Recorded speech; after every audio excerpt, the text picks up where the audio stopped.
Welcome to day 2 of the Brandon Burlsworth virtual football camps. We're glad to have you here. Hey, if you're following us on social media, please hit that share button now. I'm Marty Burlsworth, and we are broadcasting live from Harrison, Arkansas. We'd like to have you back every day of the camps. We've had some great coaching and great instruction. We've got a lot more in store. Today, we're going to be hearing about the quarterback position, defensive backs, and also running back, along with some other great content that we've got in store for you. I do want to thank our sponsors, Nike, Gatorade, Farm Bureau Insurance of Arkansas, and Chick-fil-A. Without our sponsors, these camps would not be possible. Well, we've got a lot in store for you. We're not going to take any delay at all. We're going to get started with our first coach. Well, our first coach, he took center stage during some of the most exciting times in Razorback history. He was named to the All-Southwest Conference team twice, and he finished his college career with a 24-4-1 record as a starter. Now, Coach Cal taped some of his session, so I've seen it, and it is good. Let's go to Little Rock, Arkansas. Here's Ron Calcagni. I'll tell you, I'm excited about this camp. You know, the Brandon Burlsworth camp. We're out here at War Memorial Stadium, and I got two of my buddies here with me. I got Mason. He's an 8th grader. He's an aspiring quarterback. And I got little Corbin that he's still learning the game, and he's learning, but I think he wants to be a quarterback also. So we're going to teach you the finer points of being a quarterback and having a lot of fun doing it. Okay. To be a quarterback, you got to have a strong core. We're going to show you some techniques in reference to strengthening your core. I think that's vital. First things first. So we're going to do the planks. Okay, I have two of my demonstrators here and myself, and we're going to plank it here. We're going to hold it for about 20 seconds. Okay, 20-second planks. Okay, and then we're going to incorporate maybe some jumping jacks with that. So we'll do 20 jumping jacks. Okay. And that is excellent. So, we're strengthening our core. All right, we worked on our core. We worked on strengthening the core. Now, it's very important that we strengthen our arm. I mean, you can use a fence and pull on the fence and try to pull that fence down, but you can just grab a broomstick, whatever you want to do, you can utilize. You can grab that broomstick like a javelin, right here, like a javelin, okay? Then you want to grab the bottom and just stretch your arm. That nature, where you're working that shoulder girdle. Okay, the other one, you want to grab that stick and bring it up your back right here. Go behind and stretch your shoulder girdle. Let's have Mason demonstrate. Good job. Excellent. You can see that he's stretching that shoulder girdle. Okay. Like a javelin now. Excellent. Up the shoulder back. Good. Grab the shoulder over top. Excellent. See? Very good. Very good. You can feel the stretch in there? Okay. The little things. We talk about the grip. The grip is vital. Okay? We got the ball out in front of us. Everybody thinks they should have a grip like somebody else. When I was growing up, you know, I looked at Terry Bradshaw. He had his finger to the point of the ball, and that didn't work for me. There was Fran Tarkington, another outstanding quarterback. He had a certain grip. That wasn't for me. But to find a way that I feel like it's best to find out where your grip is, just pick the ball up from the ground. Something you feel comfortable with. You want to pick it up towards the strings area, to the laces, and just pick the ball up.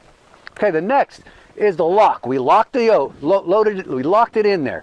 We want to make sure we have a little air between your ball and your hand. So vital to have air between your ball and hand. You don't want to over grip it. You don't want to pack that thing in there. You want to have a good space between the ball and your hand.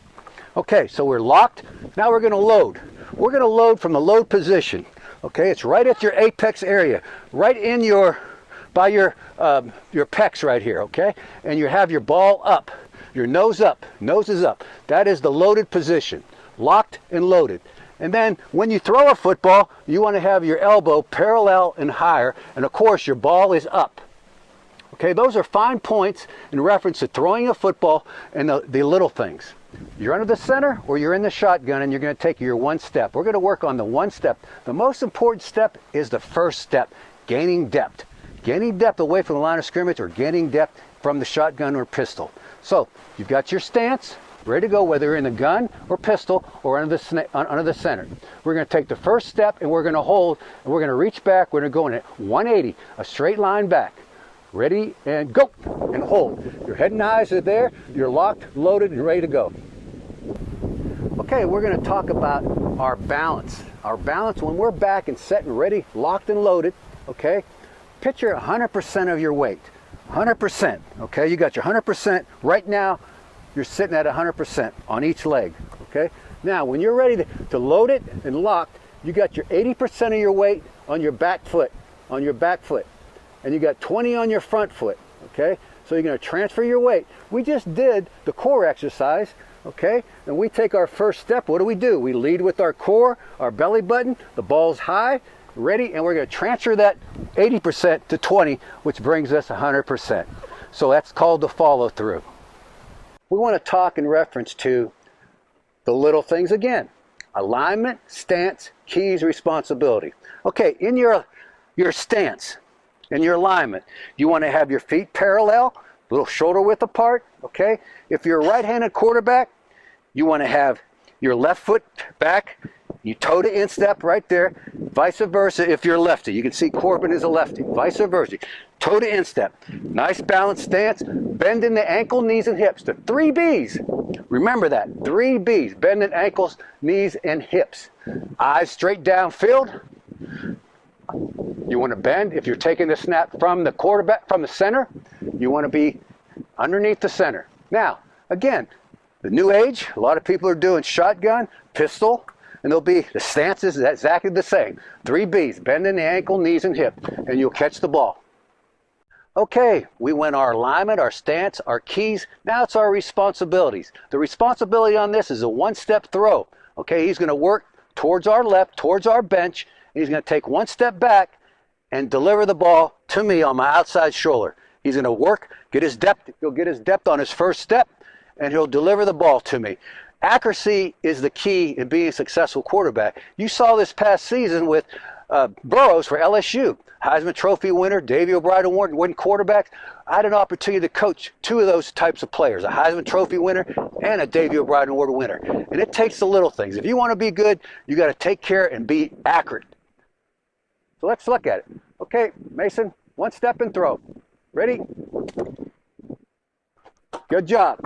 Try it again. A little more depth on your first step. Good balance, good step. Ready? Okay. Let's put it one more time. Let's put it on my outside shoulder.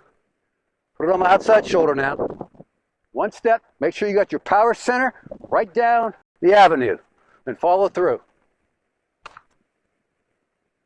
Excellent. Good. That's an excellent technique. He kept the ball high. He was locked, loaded, and he released. Very good release with his ball up.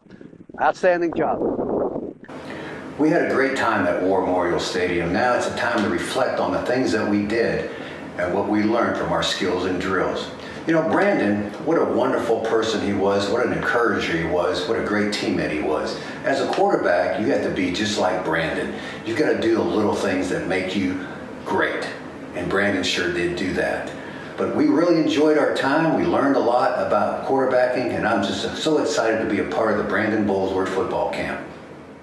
How bad do you want it? Real bad! How bad? Real bad! How bad? Real bad! Hello, I'm David Baker, and it's my great privilege to serve as president of the Pro Football Hall of Fame here in Canton, Ohio.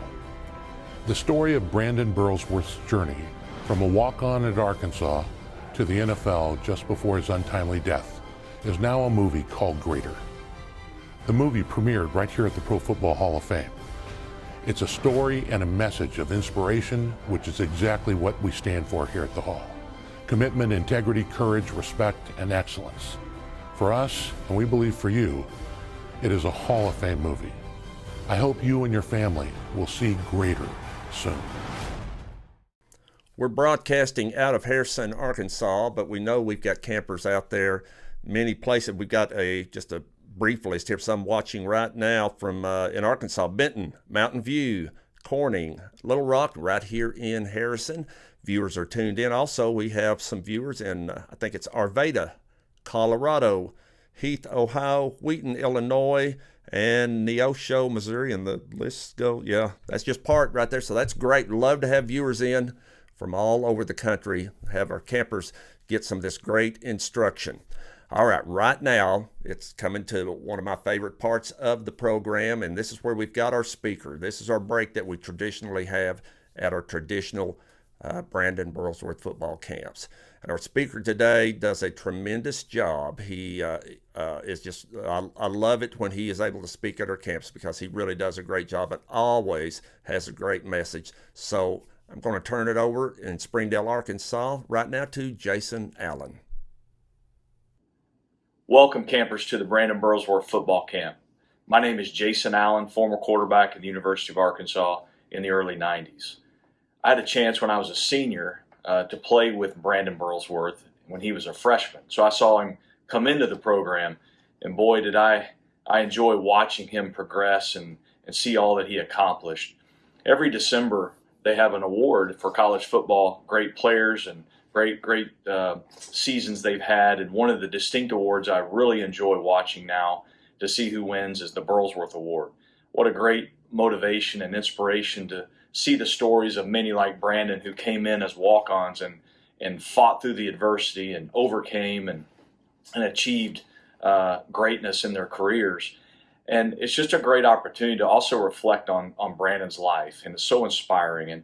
And also this camp, I really enjoy getting a chance to be a part of it when I can, to give back. And so I'm glad you're with us today. I want to spend a few minutes trying to encourage you, equip you some for bettering yourself in life and in the game of football. You know, growing up, my dad would tell me sayings and quotes, and often remember those as I get older. And one specific one that always comes back to me and I use often is adapt, overcome, and achieve. Whenever I'd face adversity or a challenge, as a young athlete, he would often tell me that you need to learn to adapt and overcome and achieve. And so it's very simple, these words. Adapt means you must learn to change or adjust or modify what you're doing. Overcome means you got to conquer or master what's in front of you after you learn to adapt. And then achieve is the outcome or result you're aiming for. So adapt and overcome and achieve, three simple words that have such great application for no matter if you're a young athlete or you're an older person in business, in marriage, whatever it is. And so as I've continued on in life, in thought and action, those words ring in my mind as my dad would tell me that as a young athlete. You know, even if you watch the documentary that's been so popular the last few weeks called The Last Dance, what was really eye-opening to me was, even though the great Michael Jordan was so talented, so greatest player of all time in my opinion in basketball, he learned that concept. He applied that concept of adapting and changing his game. Even though he's the greatest individual player, he realized that he had to adapt and change what he was doing in order that he could conquer, overcome his opponents to ultimately win championships, to get that achievement he was seeking. You look at the life of Brandon Burlsworth, what he did when he came to the University of Arkansas, and as he learned what he had to adapt, what he had to modify in his life, whether his workouts, his technique, the hours he spent in the weight room and modifying his diet and those things in order to master or overcome what was in front of him, which was playing at the Division I level. And not only playing at that level, becoming an All-American, and then to achieve those goals. My own life, I can think about my time at the University of Arkansas, the things that I had to come to grips with and do in order to become successful. My marriage, my business, and the things that I'm engaged with as an adult, adapting and overcoming and achieve, it never stops to be part of your life in that process. I want to share a little story with you it's a very simple story that I read a few years ago that applies to what we're talking about here. And it goes like this, that there were these two young fifth graders, and they had a science experiment coming up, and they were very fascinated with bugs, and they decided to highlight one particular creature for this experiment.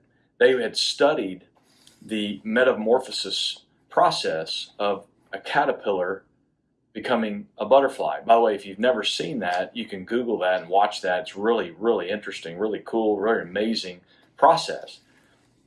But they began to study this process. And there was a particular phase in that metamorphosis called chrysalis, where the caterpillar actually is in a cocoon-like substance for days. And it's very much a struggle. It's very much part of the process, but these young boys begin to look at it as unnecessary. What if we could bypass that part of the process? It would ease their struggle. It would ease the so-called pain and it speed it up. So they began to snip away that cocoon in the process, to take away those layers that were around the caterpillar, to speed it up and to take it out of the so-called struggle. Well, what was interesting was what was intended to be a good thing ended up being a bad result. What occurred is many of those caterpillars began to die. Yes, they got cut out of the cocoon quicker and easier, but at the end of the day, their wings were not developed and they couldn't fly, and then they died. And so that simple story is such a great story of principle to us as people, and that is the learning is in the struggle. And we often have a saying around my workplace, and I lead a sales team, and we often say that to each other, is the learning is in the struggle. We all need struggle, challenges and obstacles and adversity in our life in order to produce the right qualities and the right characteristics of a champion. Trying new things and facing challenges in life, they can be difficult. They can be hard to grasp, uncomfortable. But that mindset of adapting and overcoming and achieve, let that ring in your mind today and as your takeaway from this time together. The overcome piece, which is the middle of adapting and achievement, overcoming is where that struggle occurs. And so just know that if you're struggling or you're having a hard time with learning a new technique, or a hard time breaking into the starting lineup, or a hard time in training for football, or whatever it is, that you are learning in the struggle, and that is necessary. It's okay to struggle. No matter if you're super talented or you're just trying to get on the team, this all applies. It all applies to every one of us. And so I want to encourage you, it's okay to struggle. And beyond this, it's going to be very, very important that you answer this question. What does success look like? What does success look like? Because what success looks like for you and for me, for Michael Jordan, for Brandon Burlsworth, and you go on down the list, it's going to be different. But here's what is not different. It's the elements, the uniqueness of what makes champions and what makes them successful. And the path to that answer is found in these things in my mind. Very simply. Number one, hard work. Are you willing to outwork your competition, to be in discomfort, uncomfortable, pain, sweat, and you willing to pay the price? Because most things in life need hard work to accomplish. Number two, excellence. Excellence. And that simply means, are you going to do it right? I remember first learning how to do a push-up or bench press when I was young. And, like many things, you're tempted to cheat or shortcut, but do it right. That was what I really love about the Brandon Burlsworth story is, when he was found in the complex late at night doing his steps, working that technique, doing it right, no shortcuts. That's how you can separate yourself from your competition, is do it with excellence. And the last thing is have a mindset of belief. Belief in what? Belief in your future, hope and a faith about where you're going.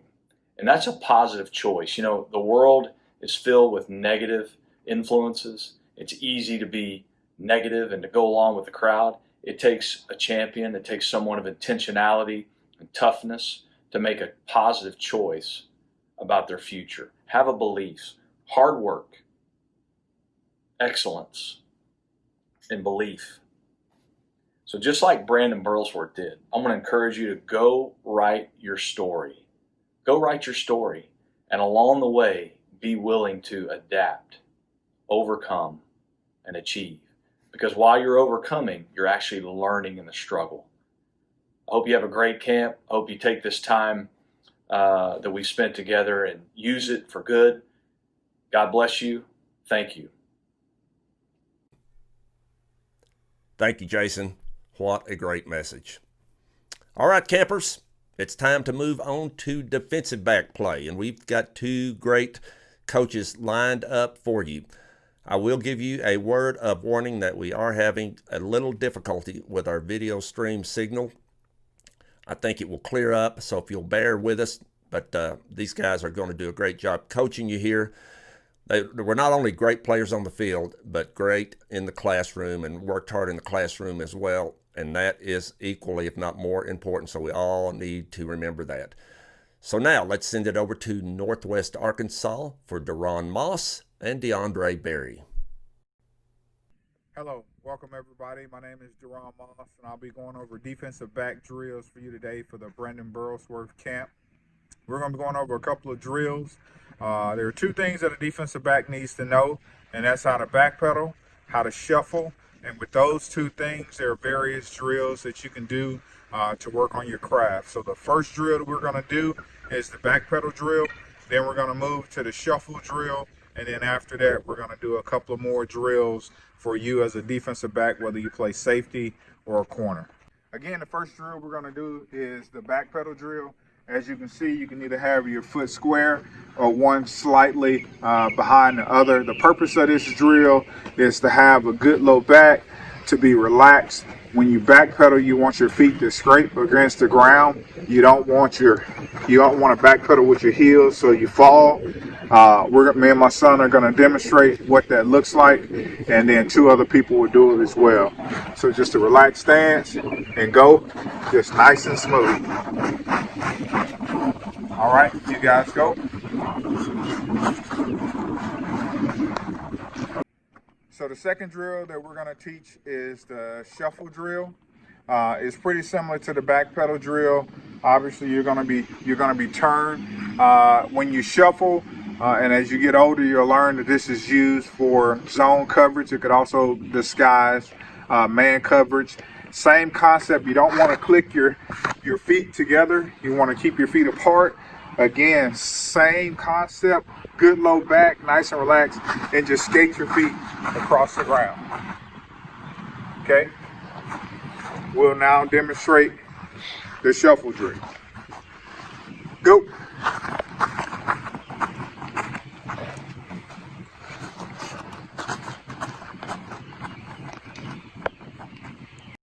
Now that we did the backpedal drill and we did the shuffle drill, we're going to work this drill to put those two things together. So this is going to be a backpedal and then a shuffle to 45, and then we'll finish at the end by catching the ball. Again, we're looking at this. This could either be a zone turn or man turn. So again, backpedal, then we're going to shuffle, shuffle, shuffle, and then break, catching the ball. So I'll demonstrate, and then everybody else will jump in.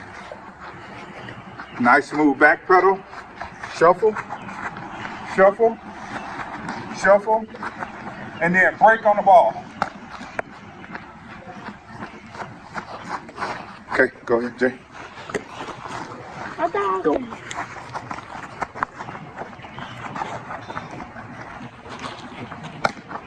All right, here we go, Austin. Go.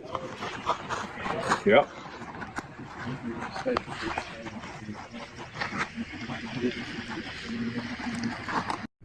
All right, again, we're working on shuffling. We're working on backpedaling. This next drill is called a W drill. It gives you an opportunity to kind of backpedal at an angle and then brake and drive. And you'll do that. And the reason it's called a W drill because you actually weave like a W and you finish the drill by breaking and catching the ball. So we'll demonstrate here in just a second. Shuffle.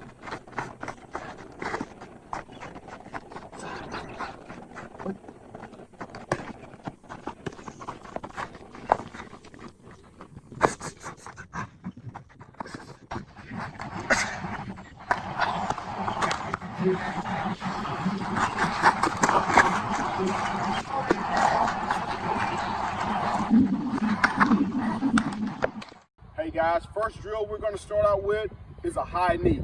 Again, working on that high knee, getting the knee equal to the hip and exploding out. Here's an example. Now let's take it in motion. We'll come back. Nice explosive steps. Our next drill is going to be, again, footwork and hip mobility. So we're going to go back pedal, quick feet, all at once. Here we go, guys. Ready? Back pedal, quick feet. Quick feet. Make sure you move those feet. Bring it back. Next drill, guys, again, focusing on the hips, focusing on the feet. Our next drill is going to be karaoke. Again, hip mobility and explosion. Let's come back.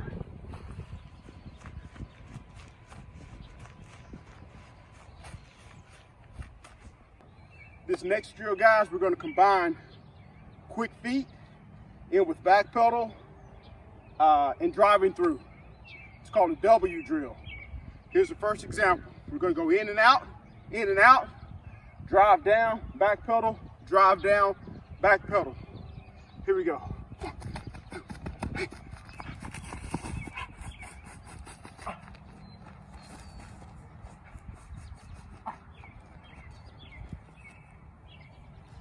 Always finish back to the drill. Guys, this next drill, again, we're focusing on primarily hip mobility. So what we want to do is we're going to get in the back pedal, open, turn and run, open, turn and run. Key to this drill, guys, is when you're back pedaling, you're trying to turn open and get on top of a receiver downfield. We want to be able to execute that through fluid hips. Here's how it looks.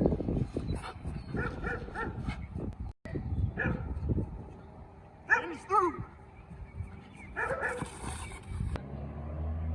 Hey guys, we're back with our last drill. And the way this is going to work, we're going to do an L drill. Now we're going to focus on back pedaling, driving left, driving right. Really opening those hips, getting out, finishing through the cone. This is an example, slow motion of how it should look. Back pedal, nice and tight. Watching your feet. When you see this cone in your peripheral, come downhill. Downhill, again. Jam that outside foot, come back down, finish through. That's how it's gonna look, guys. Here we go, real time. Set, go. Back, down, finish through. That's one, guys. Always focus on finishing through. Next one. Again, we're gonna go right side. Set, hit, back. Drop down. Drop, outside foot. Finish through. Guys, that's gonna wrap up our drills. I like to say I enjoyed it. I want you guys to really focus on finishing through, practicing these types of drills, day in, day out, getting better. That's the way Brandon always taught us to do. That's what he's always emphasized on, guys. So stay positive, continue to work, and you'll get to where you want to be. Thanks, guys. Hi, I'm Pastor Rick from the movie Greater. I want to share a Brandon story with you, one that means a lot to me. There was a message that I preached back in 1987 when Brandon was about 11. And in that message, it was one that touched his heart, touched Brandon's heart to the place that he made a conversion and came to know Christ. And the title of the message is Someone's Always Watching. And if you remember a scene in the movie where Brandon is in the facility and the coach doesn't know it. Coach goes there in the dark listening to sounds and comes upon Brandon who's working on his footwork. And coach says to him, "Brandon, it's true. You are a person of character because character is who you are when no one's watching." And Brandon looks up at him and says, "Coach, someone's always watching." Well, that was the message that meant so much to Brandon. Because as you can guess, the first part of the message is that God is always watching. In 2 Chronicles chapter 6, it talks about God's eyes moving to and fro in the earth and looking for someone whose heart is totally focused on Him. And when He finds them, He gives them something. When He finds that person whose heart is focused on Him, He gives them something. He gives them strength in their heart. Well, we know that Brandon got that. The second part of the message is found in 2 Corinthians chapter 3. And it talks about that you are the only epistle or book or letter that some people read. And so it's very important that we understand that not only is God watching, but people are watching what we're doing, and they're looking for our character to shine forth. And then the third part of the message is one that meant so much to him and also to me in my life is there's another person that's watching, and it's you, it's me, and how we see ourselves. Jesus said it this way. He said, I want you to love one another the way that I have loved you. And when you put that together with God watching and people watching, we understand that God is looking for people who love Him with all their heart. And because of that, then they're going to show that kind of love for one another also. So it's very important to realize and to know, as Brandon did, that somebody is always watching. That was great. It's always fantastic for us to have Pastor Rick with us at football camps. All right, guys, we're going to go to the running back position now. Our next coach was a member of the SEC Academic Honor Roll in 98, 99, and 2000. Seeing a pattern here, aren't we? Now let's go to St. Louis, Missouri, to Nathan Norman. Hey, Razorback campers. This is Nathan Norman, and today I'm here to talk about some running back drills.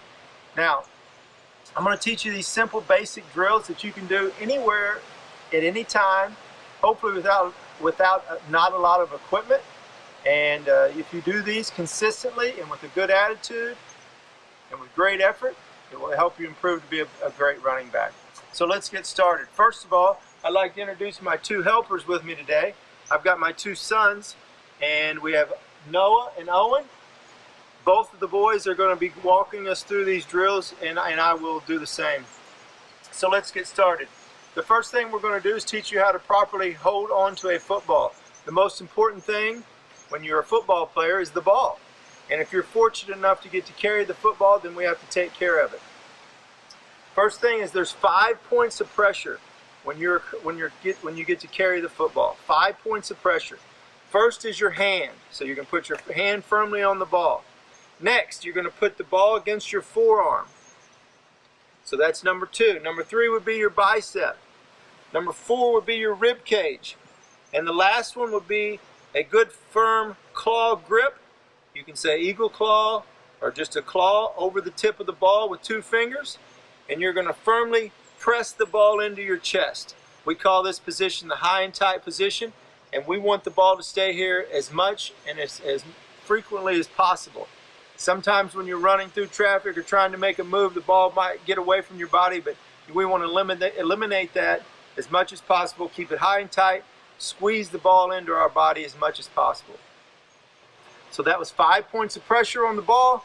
We had our claw grip, forearm, bicep, rib cage, pressure. Okay? Next, we're going to teach you how to properly change the ball in the other hand if you need to. If we're running and we're on the right side of the field, we always want to keep the ball on the outside or away from our traffic as much as possible. And if you change course during the time that you're running the ball, you might have to switch hands. When you do that, we want to make sure that we go over the top. So I've got the ball firmly secured in my right hand. I'm going to go over the top. I'm going to get the claw grip before I rotate, and I'm just going to slide the ball across my chest or across my stomach. So now it's in my left hand. I'll move it to my right. I'll go over the top. I'll get my claw grip, and I'll firmly press the ball against my stomach and chest, and I'll have the ball now in my right hand. One thing to remember when we do this is we want to make sure that the ball is secured and it's not away from our body. So we're simply going to go over the top, slide it, over the top, slide it, make sure we keep our points of pressure. Okay? The last drill I'm going to show you will be a drill that you can do at home with any type of, if you're lucky enough to have some cones, you could use cones, but you could also use a water bottle, some sticks in the yard, anything you can find, and you can do this drill. We're going to combine two of the things that I've taught you today. Actually, all three. We're going to talk about using ball security. We're going to talk about how to change the ball from one hand to the other, and then we're going to plant and change directions with our feet. All right, so we're going to get started quickly here. We're going to start at this last cone. I'm going to have Noah and Owen start, and I guess I can do it with you. So we're going to start back here on this last cone. I'm just going to jog through it right now. I'm going to have the ball in my outside hand, and I'm going to jog to the first cone. When I do that, when I get to the cone, I'm going to level change it. I'm going to plant on my outside foot, and I'm going to switch hands. And now I'm coming back to this next cone. I'm going to level change, plant. Okay, so that'll be the drill, simply. Now we'll let Owen go. Owen's going to jog to the first cone. He's going to level change, plant, switch hands. Good job. Level change, plant, switch hands. Noah's up. Plant. Plant. One more time. We'll go through it a little bit faster, boys. Go back. So he's going to attack the cone, plant, switch hands. On the last one, if you notice, Owen didn't switch the ball correctly across his body, but that's all right. That's why we're here. We're here to coach you. We're here to make you better, and everybody's going to make some mistakes. Here we go. Over the top, level change, over the top. Good job. One more time. Over the top, Owen. Good. All right. 3 basic drills that you can do as a running back, really anybody that gets to carry the ball. If you remember those and you'll do them with great attitude, great effort, then I'm positive that you'll be a better running back and you'll do an awesome job for your team. I just want to say thank you for being with us. Thank you for joining the Burlsworth camp, and I look forward to you having a great season. Okay. Well, that's day 2 of our virtual football camps. You've received some great instruction today. Why don't we put it to use right away? Get out there and work on the things you've learned. Campers, you can be anything you want to be. Go write your story. We want you to dream big, work hard, and make your dreams come true. God bless.